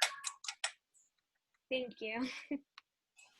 And Autumn, know you're not alone. Even though you may be on that beach, you've got this community right here that know that when you're up there and you're standing there, we are all cheering you on. Like, I'm cheering you on in that lineup. I don't know how to fully surf yet, so Maui, we got to get, but know that that's why we created this space and this discussion. So you know when you're up there, all 100 people that have registered for this are behind you, behind each of us, and that's the biggest part. I think what each of the panelists have expressed in what you've expressed in that lineup is what we go in through our aquatic our areas as well. Your lens is through surfing and how you feel in that space, and mine, I'm a competitive swimmer, and there were times that I had the lineup getting to the pool and I had that same feeling that you're expressing. Like, it's aggressive in this warm-up pool. This is not welcoming for me. But what helped to make it through was that community of support and people who I stood on their backbone. So I just say that to you too. I'm a swimmer, but I'm behind you, girl. Thanks. This is awesome. This entire thing. Awesome. Well, I know we are at our end of our time, but there are two questions that, if you guys don't mind, I know people might have to log off, but there are two questions I do want to get to. One was from our Instagram. We've gone live on Instagram to share this out because of the important messaging and the topics that we're bringing. One of them was addressing play for adults. That was a question by Mermaid Swim, which is an adult learn to swim group who's sponsored by US Masters. Asked that question if anybody has a suggestion about adults and how do we get engaged in play and into the water. Well, in the adult learn to swim that we do, when we get to the water, it's all about play and using some mindfulness so people are not thinking they have to perform or to swim. And just like Maui had already said it, when you have a relationship with the water and you're just body surfing, or you're just watching the seashells under the water, you know, just be curious. That curiosity, that childlike curiosity, instead of trying to do something right away, just build into it. I had people playing literally in that much water at the beach. Was her introduction, a non-swimmer to a new swimmer. And it made a difference. She literally played like a child, literally, because we gave her permission to play, and I played. And that's my answer. Awesome. Chelsea, I saw you came off mute. Anything to add? No, I just think that there's something in the water that kind of gives all of us this joy that we can't explain. It just is injected into our veins, and that just induces this feeling of play that, I think that you just go and you like Thaddeus was saying, you go with folks that are bringing you joy, and there's no way you can walk away from the ocean after boogieing on the white water and not feel that energy, and that just, like, I don't know, it's something you can't even explain. So I wouldn't worry about that part. I think, as soon as you feel that energy of the wave, you're going to feel that joy transfer to you. It sounds weird and kooky, but it's true. It is. It's so true. When you get into the water, it's something magical that happens, right? It's that peace, that's joy, that it's a connectiveness, different connectiveness that we have. And too much has that, as you all have expressed, has been stolen away from this, which goes into my next question here for our audience that talks about, this is from Rose. And Rose, I want to give you an opportunity, if you're still online, to ask your question, or I can read it for you.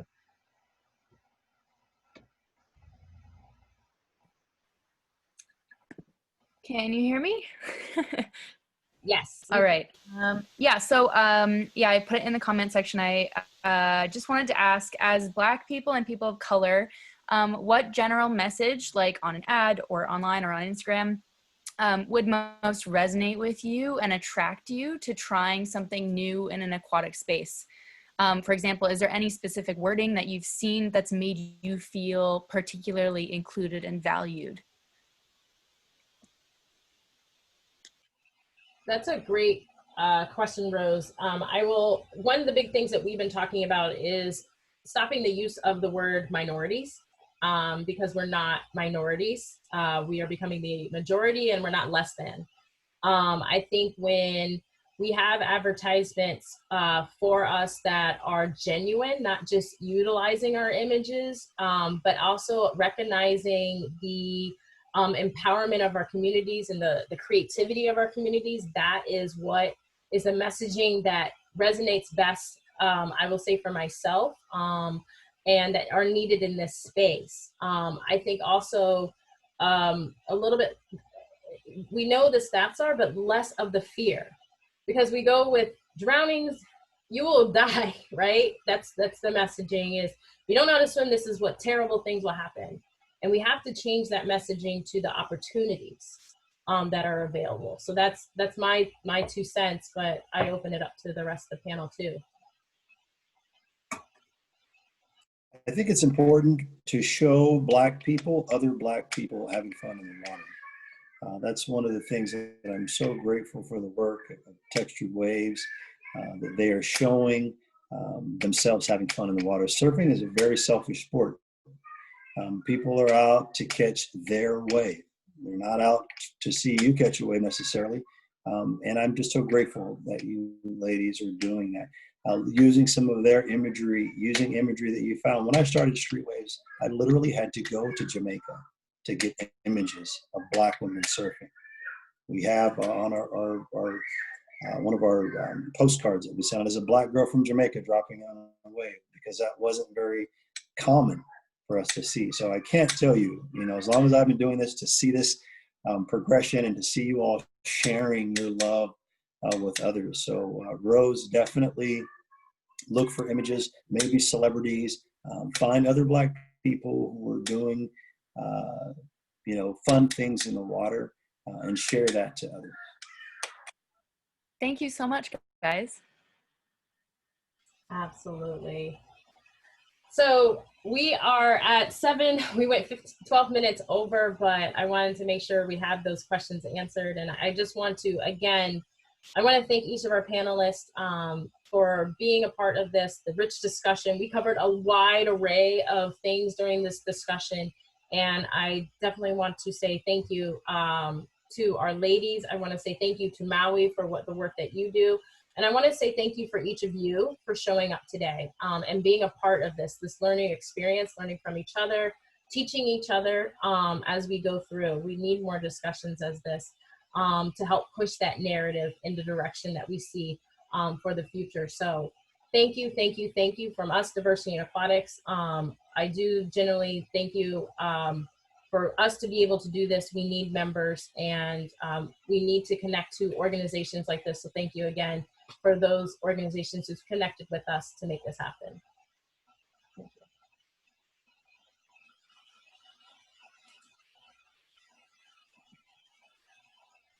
All right, I was typing this, I didn't type it fast enough. But go definitely support Textured Waves.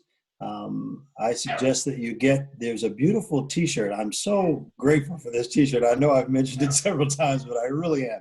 And Rose, wear it.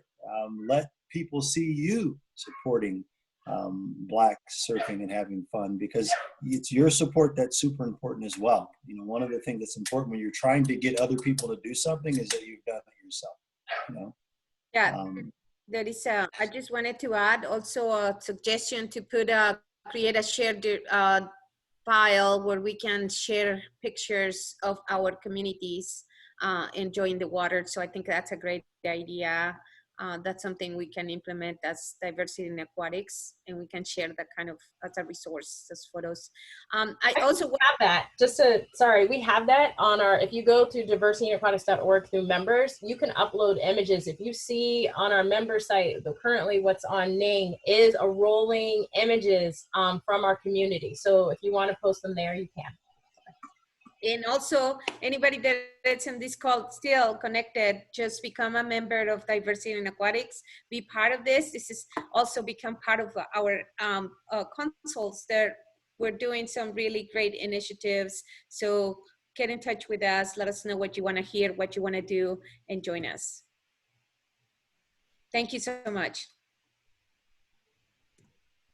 Thank you, Texture Waves. Thank you so much. This was really lovely. I appreciate it. Awesome. Thank you. Thank you. Danielle, Chelsea, Martina, thank you. Thank you. Thank you. Thank you. Thank you. You guys rocked it. Thank you, as always. Thank you, Miriam. Did great moderating. Yeah. Martha did it. Yay. Thank you. Definitely be in touch with you guys. I think there will be some opportunities again for us to come together to create synergies and really inspire more people out there. Totally. And maybe All right. Martina said about Hawaii, so I'm just thinking maybe I move to Hawaii someday. Yeah. Bye. I gotta go Bye, everybody. surfing. Bye. Bye.